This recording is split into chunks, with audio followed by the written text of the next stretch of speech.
12:03 y empezamos con preguntas. Okay. Después de tu plática tenemos 1 hora de preguntas para tu plática y todas las otras. Ok, sí.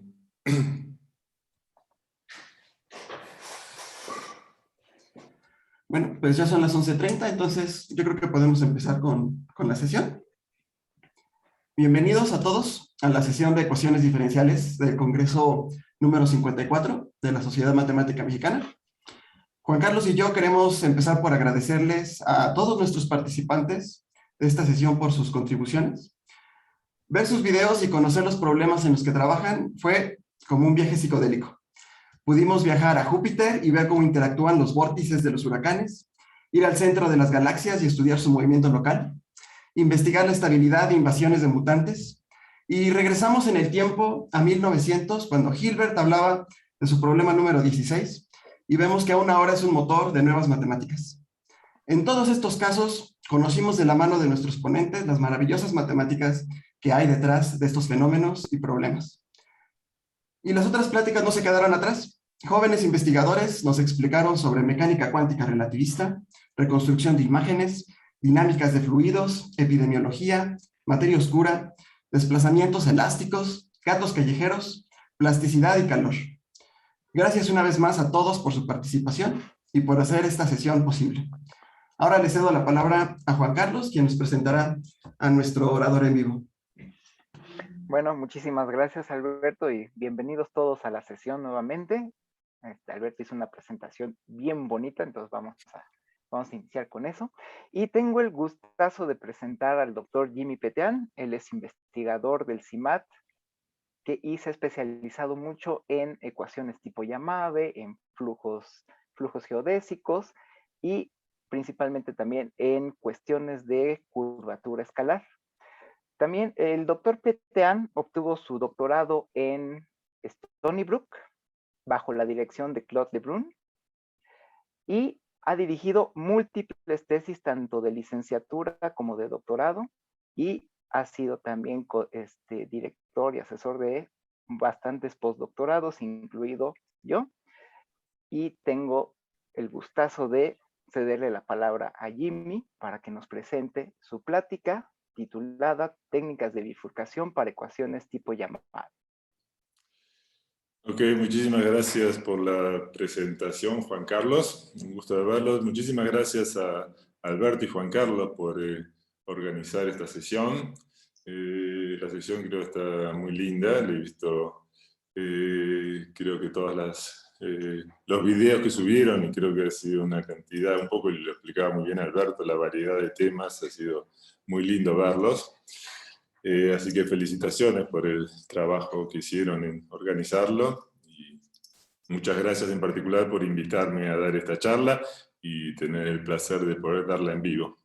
Entonces voy a tratar de compartir. A ver, creo... Sí está, a ver, déjenme checar que lo esté haciendo correcto. Perdón. Ok, a ver. Ya se ve la pantalla. Se ve la pantalla.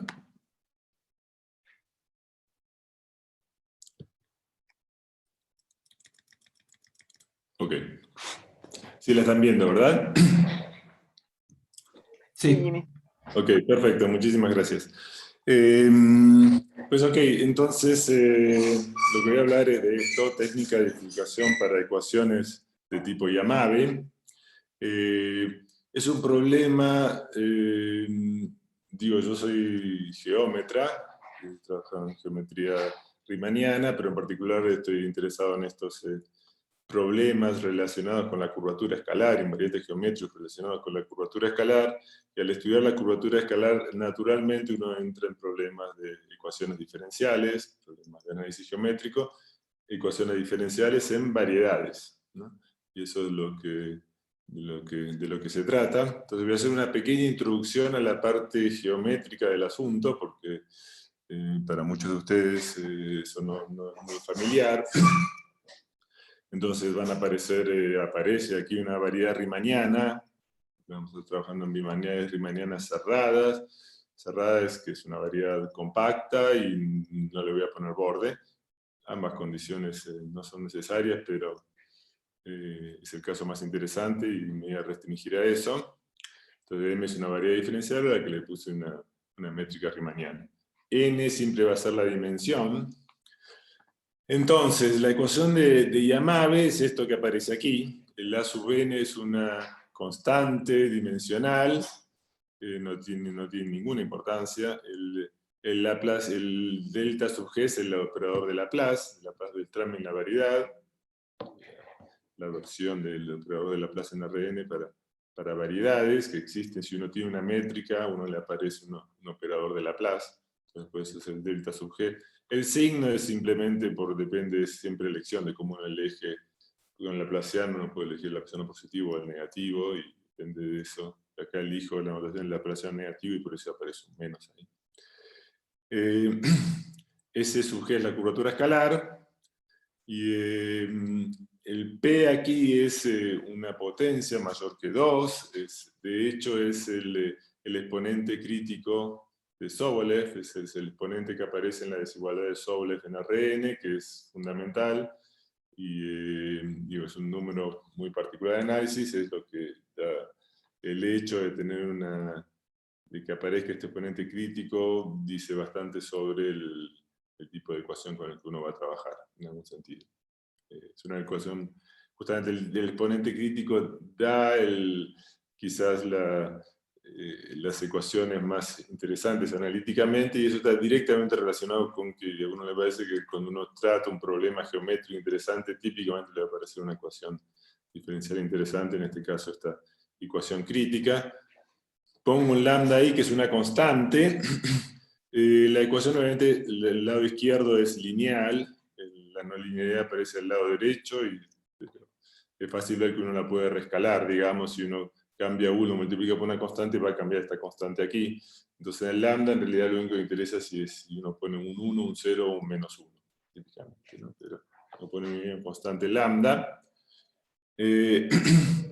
Entonces, el chiste por el cual esta ecuación aparece en geometría, y por el cual empezó a trabajar en ella Yamabe, es que justamente si uno cambia este término, el factor no lineal, el u a la p menos 1, digamos, lo pasa de este lado, lo que obtiene del lado izquierdo es exactamente la fórmula para la curvatura escalar de la métrica u a la p menos 2 por g, ¿sí? Si u es una función positiva.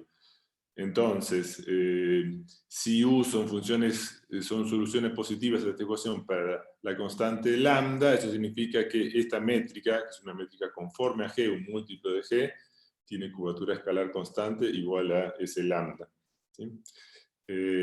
Entonces, eso es lo que voy a estar interesado. Soluciones positivas a esta ecuación, eso es lo que a mí me interesa.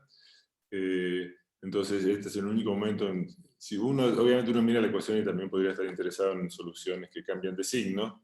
Entonces, por eso lo escribí este valor absoluto en algún momento. En principio, si uno busca, las soluciones pueden cambiar de signo, uno lo tiene que incluir, pero va a desaparecer automáticamente porque solo vamos a estar mirando soluciones positivas. Entonces, lo primero que uno sabe, y que fue el resultado fundamental en términos geométricos, es que la ecuación siempre al menos tiene una solución positiva. Lo que es equivalente a decir que en toda clase conforme de métricas riemannianas en cualquier variedad diferenciable hay una métrica de curvatura escalar constante. Y ese es el resultado fundamental que trató de, déjenme contar un poco, trató de mostrar Yamabe originalmente, así como en los 60, en 1960 exactamente, demostró supuestamente eso, pero con algún error. Entonces, una pequeña resumen de cómo es la historia, ¿no? Se resuelve considerando esta constante de Yamabe, que la voy a escribir así, y de m, esto g entre corchetes es la clase conforme de la métrica g. Entonces, el ínfimo de S de h, pongo h en la clase conforme, el S es la funcional de Hilbert-Einstein, que es la curvatura escalar total, también se llama, que es simplemente integrar la curvatura escalar sobre toda la variedad. La curvatura escalar es una función sobre la variedad, uno la integra y la normaliza, divide por una potencia del volumen apropiada para para que sea invariante por homotesias. Esa es la curvatura escalar total de la funcional de Hilbert-Einstein, y uno toma el ínfimo sobre esa clase conforme de la funcional. Y lo que uno puede hacer es que en lugar de h, una métrica de clase conforme de la forma f por g. Entonces, escribir esto, el S de h, en términos de f y de g. Si uno le escribe h como f a la p menos 2 por g, la fórmula que obtiene es esta que aparece al final. No tiene importancia. Lo que dice él, que lo pueden ver, es como una noción de energía relacionada con la ecuación. Lo importante es, lo que digo más adelante, que los puntos críticos de estas funciones son exactamente las soluciones a la ecuación de Yamabe. Positivas o nodales, digamos. Puntos críticos son soluciones a la ecuación de Yamabe. Lo que probaron, que empezó comprobando Yamabe supuestamente, pero había un error que llevó unas cuantas décadas solucionar, por Trudinger, Oban y finalmente por Rich-Shane, es que la constante, que es un ínfimo, se realiza. Si es un mínimo, siempre el ínfimo se realiza. Obviamente el ínfimo es un punto crítico y por lo tanto una solución que minimiza la energía. Se puede checar que el ínfimo es siempre una solución positiva. Entonces uno siempre tiene una solución positiva a la ecuación, por lo tanto siempre tiene una métrica de curvatura escalar constante en toda clase conforme. Y ese es el resultado fundamental en términos geométricos. La solución no es única en el caso positivo. Cuando la constante esta es menor o igual que 0, existe una única métrica de curvatura escalar constante en la clase conforme que va a tener curvatura escalar menor o igual que 0. Entonces, cuando la constante es positiva, que uno va a tener métricas de curvatura escalar constante positivas, en general hay multiplicidad de soluciones. Entonces menciono uno de los muchos ejemplos, digamos, que son fáciles de construir, pero pues me va a servir para mencionar otras cosas, y es simplemente tomo dos variedades riemannianas, digamos de curvatura escalar constante, entonces tomo el producto riemanniano, que es hacer G más H, uno escribe G es la métrica en M, H es la métrica en N, y tomar la suma. Tomar el producto en vectores, los divido en vector en M, un vector en N, y les tomo el producto con G y con H respectivamente, y después reescalar. Eso significa, en lugar, agarré G y H y empiezo a hacer uno más grande y uno más chico. Pueden pensar, son dos esferas, y una la hago más grande y una más chica. Digamos, ¿no? Entonces acá nomás multipliqué el delta por H y muevo el delta, porque es lo mismo para clase conforme, pero podría poner también acá un 1 sobre delta por G más delta por H. Ahí mantendría quizás el volumen constante, pero no importa, la cuestión es que hago esto reescalamiento. Por ejemplo, digamos, si hacen algo como S2 plus S2, si hacen delta 1, 1 sobre delta el otro, pueden checar que la forma de volumen no cambia, la integral va a ser igual. La curvatura escalar por ese delta por algo se va a ir infinito. Entonces, cuando uno integra la curvatura escalar se va a ir infinito, la energía se le va a ir infinito, y por lo tanto esas soluciones no pueden ser minimizantes. Uno lo checa, digamos, hay una cota universal para la energía de la solución minimizante, entonces esas no pueden ser minimizantes, entonces necesariamente va a haber otras soluciones. Es un caso trivial donde uno checa que hay multiplicidad de soluciones.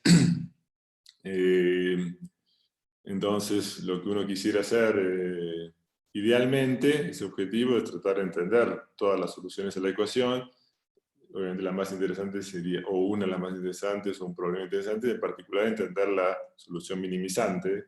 Si uno entiende todas, obviamente, se supone más o menos puede checar cuál es la minimizante. Ok, ese es el problema geométrico. Digamos, creo que la curvatura escalar un poco va a ir desapareciendo a partir de ahora, y nos vamos a ver en cosas más analíticas. Entonces, si uno quiere entender todas las soluciones a la ecuación, digo, estoy mirando las métricas de curvatura escalar constante en una clase conforme, entonces me puedo parar en cualquier métrica de la clase conforme y mirar la ecuación. Y si sé que tengo una de curvatura escalar constante, entonces me voy a parar en una métrica de curvatura escalar constante, entonces cuando escribo la ecuación, y ese sub G va a ser una constante, que la escribo lambda.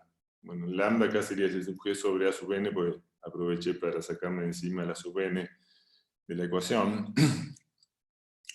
Entonces la ecuación de Yamabe se va a ver así. Laplaciano es igual lambda u, lambda es la curvatura escalar, pero me olvido, es una constante. Le pongo el mismo lambda del otro lado para que en particular u igual a 1 sea una solución de la ecuación.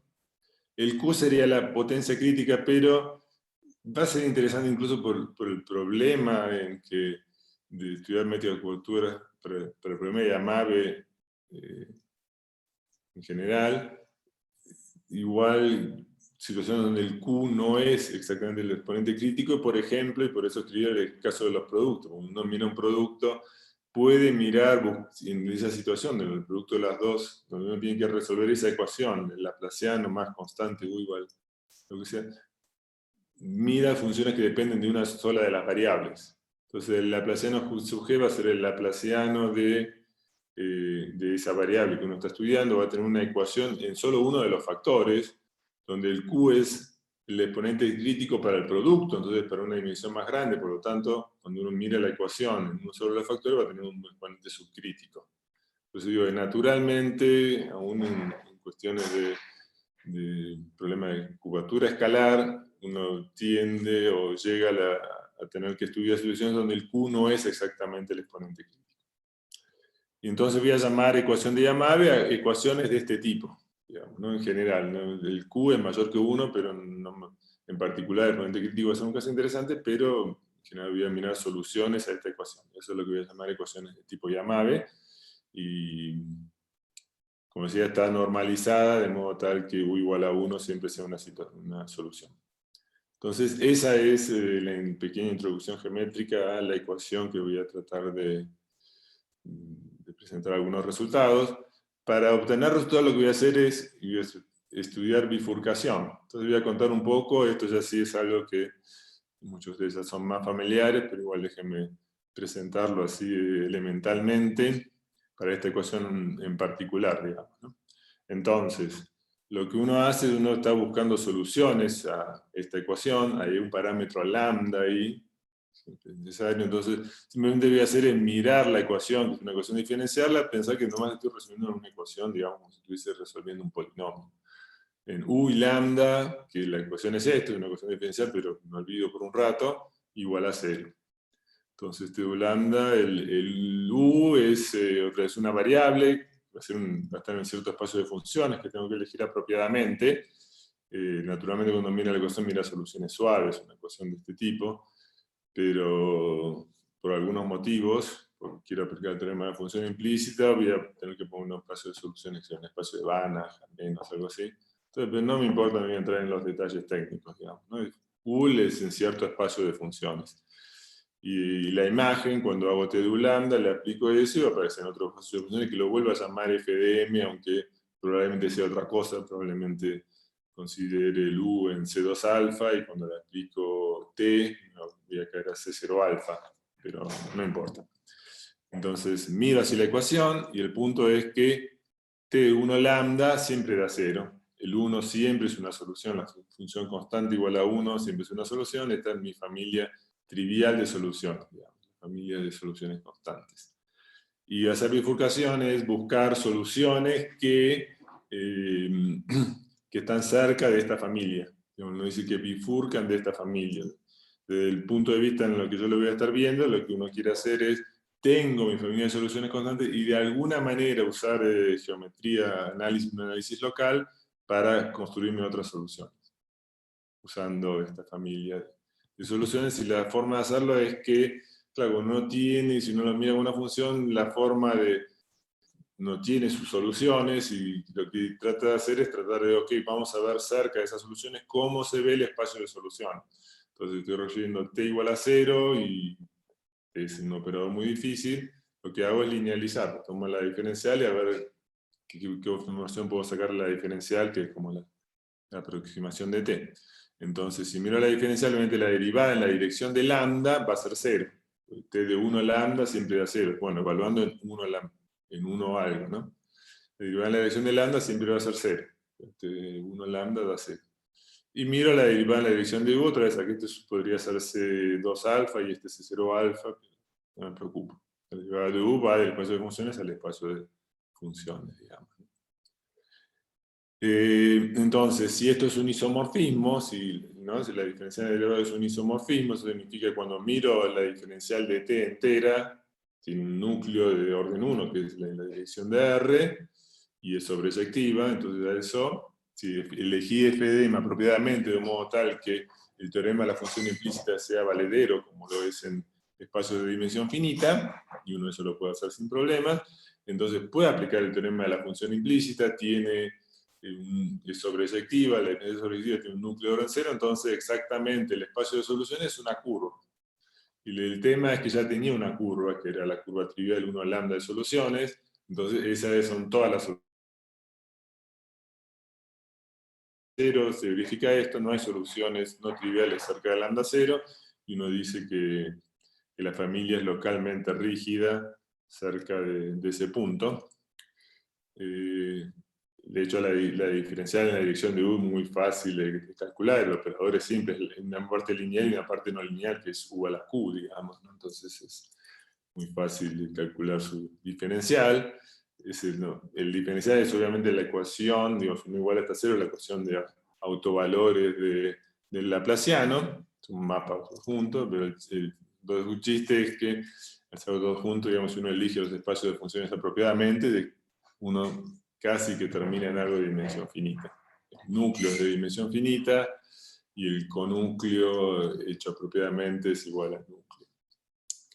Pero entonces, si en esas situaciones uno tiene que la diferencia de tensión en loop, bueno, tiene el K, es lo que llamamos el núcleo, es algo de dimensión finita, son los autovalores del laplaciano para ese lambda 0 por 1 menos Q fijo. El C es un complemento, y el I es la imagen de la diferencial, y el K es otra vez el complemento de la imagen. Y le aplico el teorema de la función implícita ahora a proyecto sobre I, proyecto sobre la imagen de la diferencial. Entonces, sobre I sí va a ser sobreyectivo. Entonces estoy mirando esta imagen, proyección sobre I, sobre la imagen, compuesto con... Entonces, lo aplico eso a Pi sub I compuesto con T. Y lo que dice el teorema de la función implícita, ahora otra vez sobre I, es sobreyectiva la diferencial, entonces es que tengo un mapa F del núcleo, que es el núcleo de U más R, que siempre está en el núcleo, en el complemento, en C, de modo tal que igualar todo a 0 está dado por resolver la ecuación implícita. Tener a Y como función de x y de lambda. Entonces, f de x lambda. Y igual a f de x lambda. Si no, los ceros de proyectar sobre I a t es exactamente escribir a y como f de x lambda, ¿no? Esa es la función implícita. Y entonces, una vez que uno resuelve eso, resolvió t proyectado a I igual a 0, tiene que resolver que para que t sea 0, la proyección sobre I y la proyección sobre k tienen que ser 0. Entonces uno va a tener que t es igual a 0, sí, solo sí. Para que la proyección sobre I sea 0, el y tiene que ser f de x lambda, y además la proyección sobre k de eso, x, f de x lambda en lugar de y lambda igual a 0. ¿Sí? Y lo que uno terminó teniendo es porque ahora el x lambda se mueve sobre el núcleo, es algo de dimensión finita, y la proyección sobre k es otra vez algo de dimensión finita, entonces uno tiene una cantidad finita de ecuaciones en finitas variables. Teóricamente, al menos, lo más interesante del asunto es que uno de alguna manera redujo su problema a algo en dimensiones finitas cuando estaba tratando de resolver una ecuación diferencial. Pero eso no significa que uno la pueda resolver. Un polinomio no sabe cómo resolverlo, no sabe si tiene soluciones. Entonces eso ni siquiera es un polinomio, ni siquiera uno lo tiene explícito además, ¿no? Uno sabe algunas cosas, pero no muchas, pero hay métodos para ver cuándo aparecen soluciones a eso, digamos, ¿no? Que esencialmente es checar variación del índice del Morse. Tampoco vamos a entrar en eso, porque vamos a mirar un caso muy particular, que es el caso más simple, que es cuando el autovalor es simple. Entonces el núcleo de la diferencial sub tiene dimensión 1, entonces esa ecuación de bifurcación es un mapa de R2 en R, ¿no? Es una función de dos variables. El punto crítico 1 lambda 0, que mágicamente voy a pensar que es 0, 0 en algunos momentos, rescalando de alguna manera, para no hacerme líos con la notación. Si uno checa directamente cómo lo resolvió, va a ser un punto crítico de esta ecuación de bifurcación, y lo siguiente que uno puede hacer es ir a mirar el hessiano. Si las derivadas primeras son 0, para ir a mirar el hessiano para tratar de entender cómo se comporta esta función. Es una única función en dos variables. Y uno quiere entender cuándo vale 0. Y otra vez, uno sabe que el 0, 0 o el 1 lambda 0 es un punto crítico, y además sabe que en la dirección de lambda es trivial, entonces la derivada segunda en la dirección de lambda va a ser 0. Entonces, si uno tiene que esta cuenta, la derivada segunda de f, cruzada, derivada respecto a u, derivada respecto a lambda, es distinto de 0, el hessiano va a tener un 0 en el lugar 2, 2, y en el lugar 1, 2, 1, 2, 1 no es 0, lo que va a tener es una matriz invertible de determinante negativo. Entonces el hessiano es una matriz invertible de determinante negativo 2 por 2, eso significa que el hessiano es no degenerado y tiene índice 1. Entonces, punto crítico no degenerado de índice 1, está el lema de Morse clásico, que quizás lo conocen o no, pero en esa situación dice que salvo un diffeomorfismo, la función es x cuadrado menos y cuadrado. Y x cuadrado menos y cuadrado igual a 0, uno lo sabe resolver, es x igual a y o x igual a menos y, es un módulo de diffeomorfismo, entonces no dice nada de las soluciones explícitas antes, pero sí dice que el espacio de soluciones son exactamente dos curvas, x igual a y x igual a menos y, dos curvas que se cortan transversalmente en 0. Y entonces ahora sí explícitamente sabemos que tenemos una curva no trivial de soluciones. Porque una es la solución trivial y la otra es otra solución que es distinta, entonces es un espacio de soluciones no triviales que lo llamamos una curva de bifurcación. Entonces, esa también es la mínima introducción a la bifurcación, y ahora más voy a tratar de hablar en lo que me queda, de un poco de los resultados, contar algún resultado sobre esto. Entonces, el tema es que esa situación, la situación más simple, sí aparece en situaciones de interés. Lo que voy a decir acá es en la situación en donde uno tiene la variedad, tiene una acción, dice por homogeneidad, uno tiene una acción de un grupo de Lie por isometrías, tal que la órbita regular tiene codimensión 1.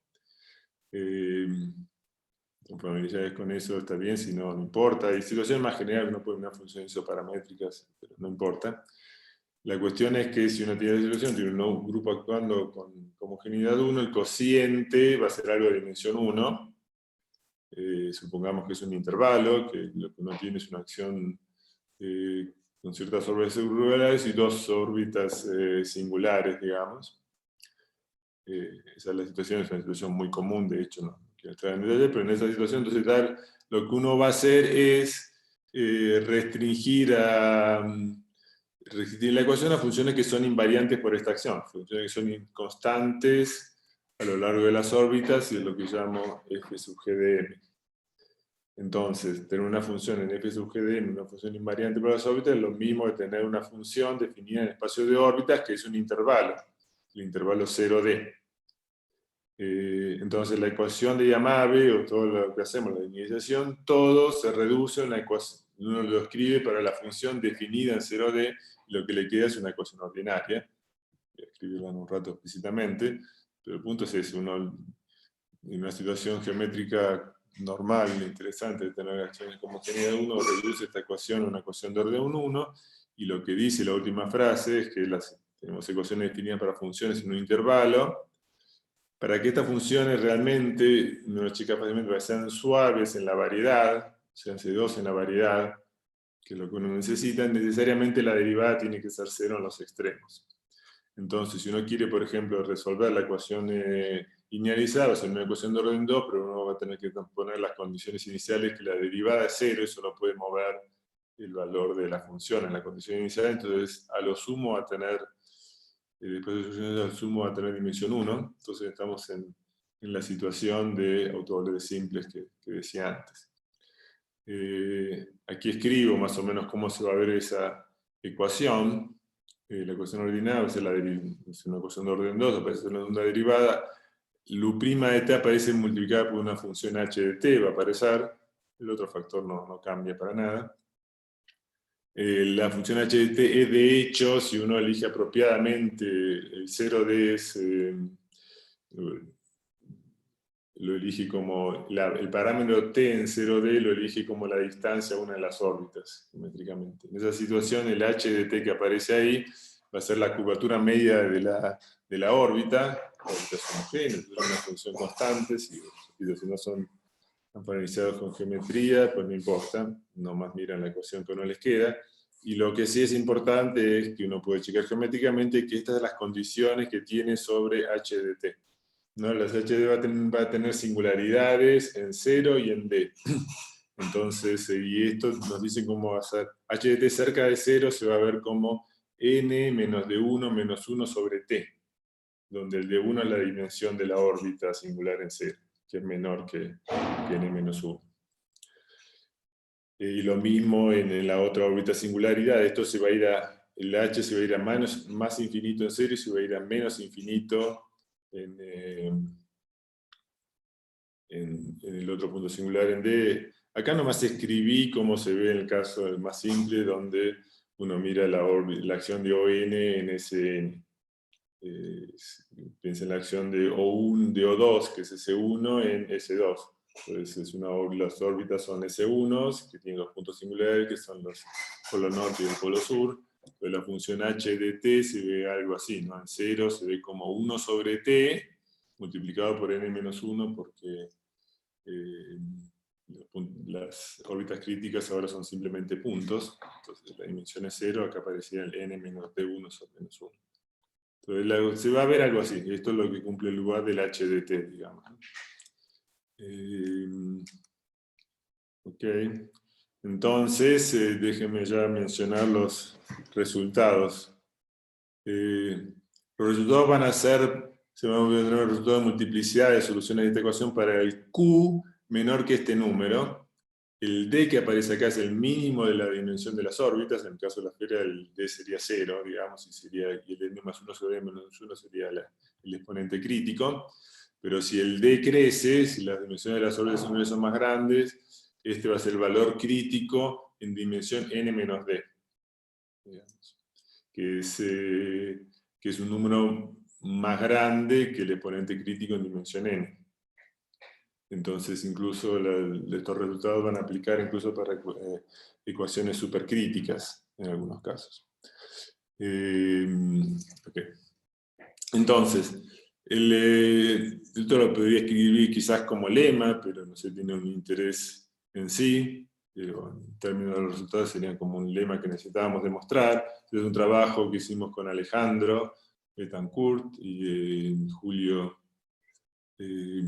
Jürgen, Julio Batalla, aquí en el CIMAT. Bueno, se publicó en 2021, pero lo hacíamos antes de que empezase la pandemia. Entonces el primer resultado es, checamos que si el lambda está cerca de 0, para esa ecuación de tipo Yamabe, que recuerdan, para el lambda cerca de 0, el u igual a 1 es la única solución. Para el lambda cerca de 0 hay unicidad de solución. Probamos eso. El segundo resultado, que también uno lo puede mirar como un lema en términos de lo que queríamos demostrar, pero tiene un interés de por sí, yo creo, es que si uno fija el lambda, digamos, sabemos que cuando el lambda se va a 0 ya no hay solución. Entonces fijamos un lambda, digamos, para un R chiquito, pero lo acotamos también a la derecha, decimos que el lambda sea menos igual que R. Entonces miramos el espacio de todas soluciones, con el lambda entre ese R chiquito y la R grande, y eso es compacto. Y ahí es donde aparece siempre esta condición sobre el exponente Q, digamos. Está diciendo un poco que, en algún sentido, la ecuación bajo estas condiciones es subcrítica. Esa es más o menos la idea. Entonces, son dos resultados que vamos a usar ahora en un ratito, que voy a comentar. Entonces, la otra observación fácil de ver que si uno mira la ecuación es, primero, que los puntos críticos no pueden tomar el valor 1. Si uno tiene una solución, pues es una solución en una ecuación ordinaria de orden 2. Entonces, y en 1, el 1 es una solución. Entonces, si en algún valor, en algún T0, la función toma el valor 1 y la derivada es 0, entonces tiene que ser la función constante igual a 1. Entonces los puntos críticos son los máximos son mayores que 1, los mínimos son menores que 1, uno lo puede checar fácilmente. Y el chiste es que, digo eso para la siguiente observación, que el número de puntos críticos, entonces de las soluciones no constantes, es localmente constante. Si uno tiene como una familia de soluciones, una curva de soluciones no constantes, todas las familias son no constantes, entonces no puede cambiar el número de puntos críticos, porque tengo mínimo, máximo, voy así, y muevo eso un poco, no me pueden aparecer más puntos críticos. Digamos, ¿no? Porque los puntos críticos tienen que estar arriba de 1, los máximos tienen que estar arriba de 1, los mínimos tienen que estar abajo de 1, y no puedo tocar el 1 porque sería una solución trivial, y eso es lo que estoy diciendo que no pasa. Entonces el número de puntos críticos es localmente constante. Lo otro que uno checa es que uno mira la solución de la ecuación lineal, es una ecuación lineal de autovalores, el laplaciano, pero ahora reducido a una ecuación ordinaria, no le aplica Sturm-Liouville, digamos, van apareciendo autovalores, pero cada uno del número de ceros de estas soluciones va creciendo estrictamente por Sturm-Liouville, uno checa eso, y entonces eso esa es la parte lineal, digamos, de cómo salen las soluciones a partir del punto de bifurcación. Entonces, esos números de ceros, el número de picos que tiene la solución lineal, se va a corresponder cuando salen las soluciones del punto de bifurcación, la solución constante igual a 1, va a ser soluciones que se van a ver localmente como 1 más esa función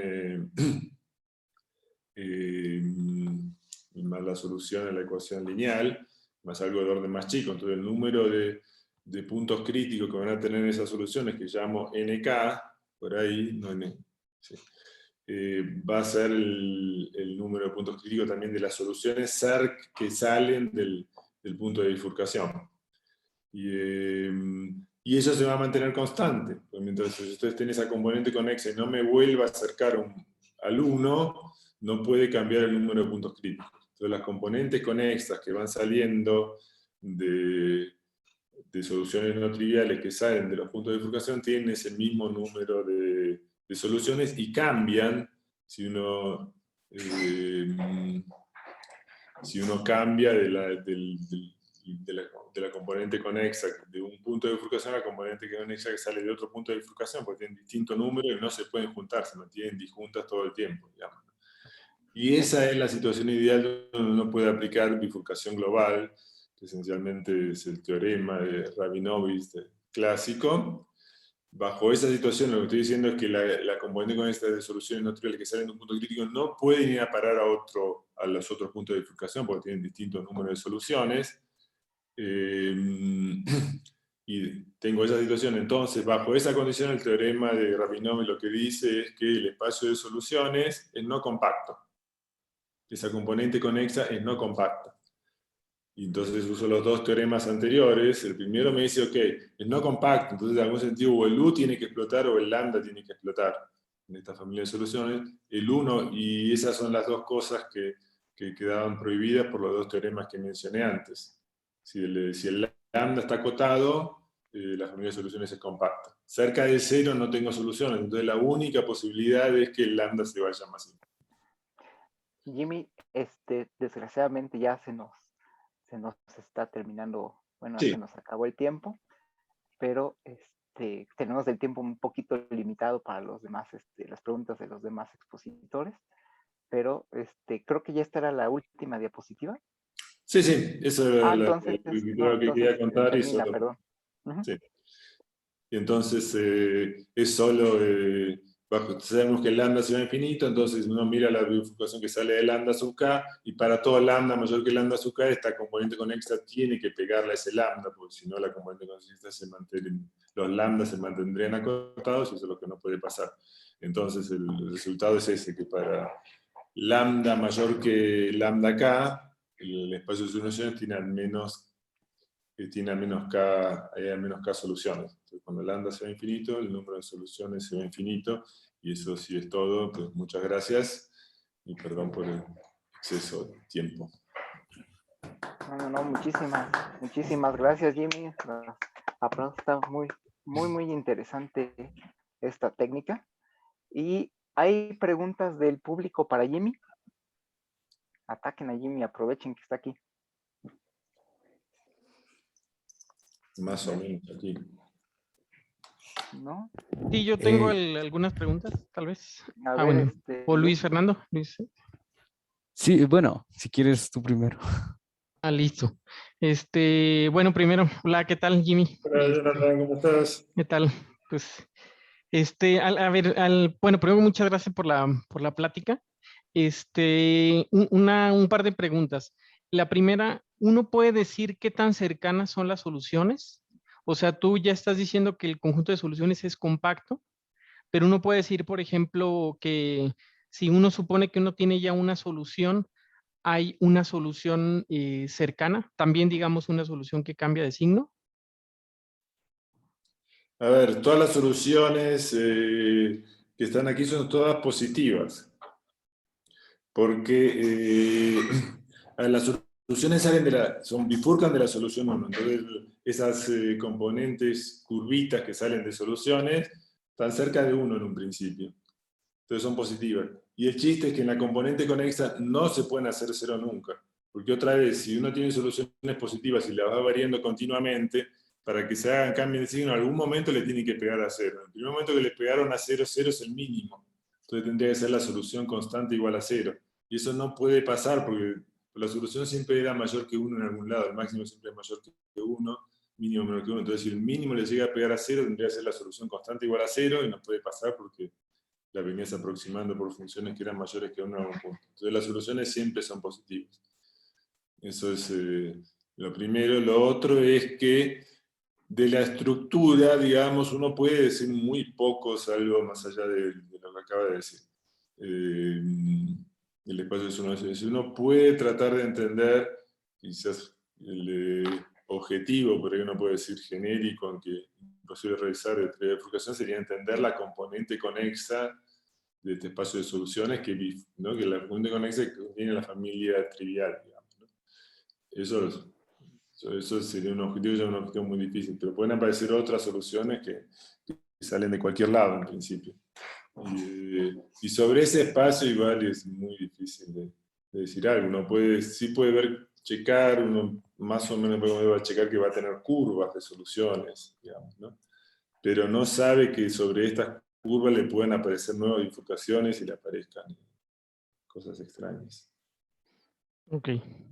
Y la segunda es, dabas la expresión de la ecuación utilizando la acción por homogeneidad 1 y te aparece la curvatura media, entiendo que es de la órbita principal de la acción, y das unas condiciones asintóticas. ¿Esas condiciones asintóticas son, digamos, genéricas para cualquier acción isométrica?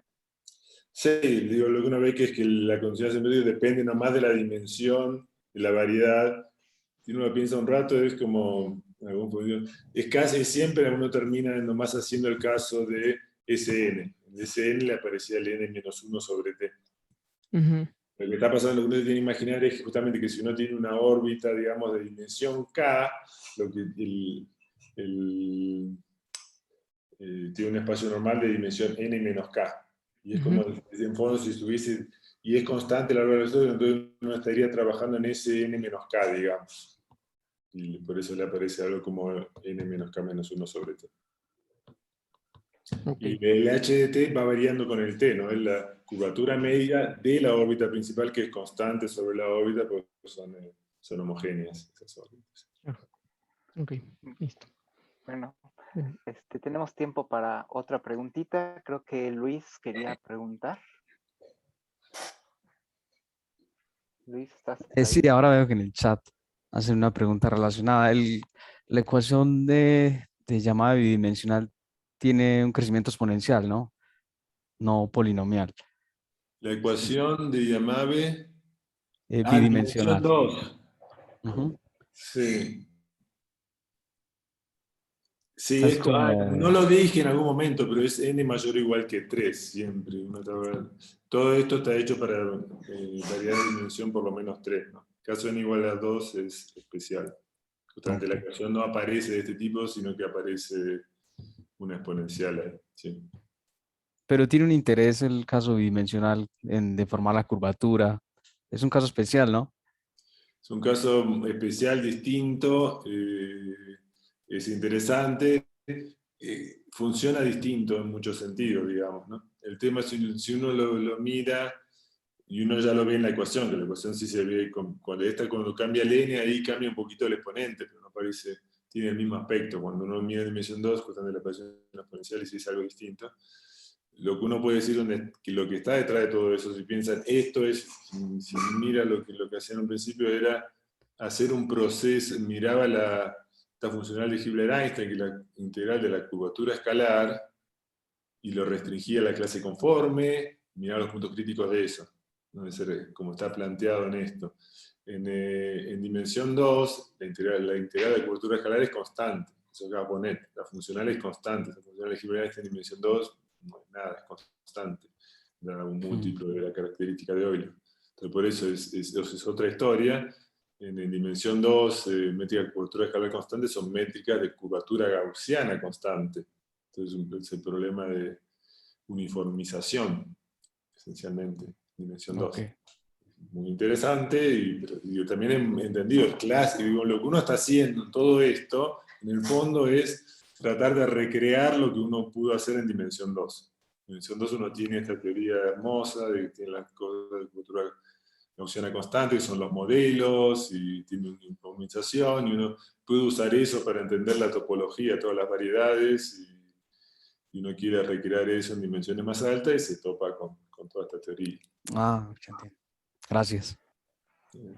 Bueno, entonces vamos a, antes de pasar a la sesión ya de preguntas para todos nuestros invitados, vamos a agradecer una vez más a Jimmy por esta presentación tan bonita. Muchísimas gracias, Jimmy, por esta plática.